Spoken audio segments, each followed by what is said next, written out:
How I lost 35 pounds as a busy mom. As someone who grew up in the 90s and early 2000s when being skinny was everywhere, I actually didn't diet much at all. I knew about all the diets, but I never felt uncomfortable enough with my body to really change how I ate. I enjoyed food, I played sports, and while I did get some comments from my doctor, I didn't consider myself overweight.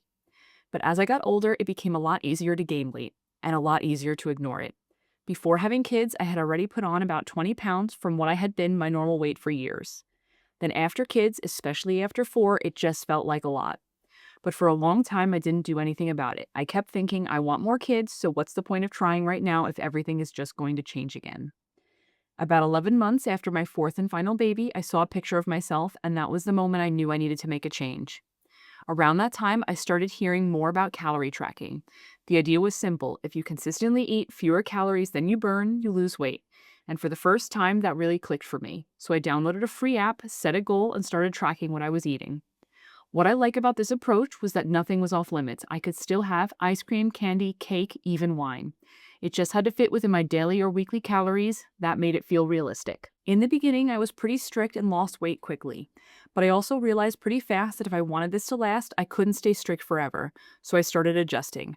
I found lower calorie options for things I already liked, especially for my sweet tooth. I would bank some calories during the week so that I could enjoy a bigger meal or a glass of wine on the weekend.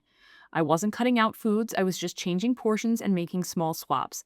Things like protein pasta, adding more veggies, small, more intentional treats. At the same time, I started incorporating exercise. In the beginning, I focused mostly on cardio because it burns a lot of calories.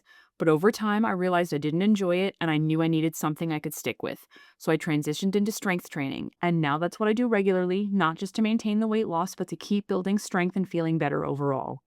After about 6 months, I had lost 35 pounds, and the biggest thing is I was still eating mostly the same foods, just in a more intentional way.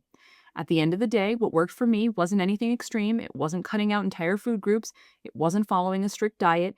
It was finding a way to eat and move that I could actually maintain long term. Because as a busy mom, it has to fit into real life. And for me, that meant making small changes that added up to a big difference. Please like and subscribe to follow along for more.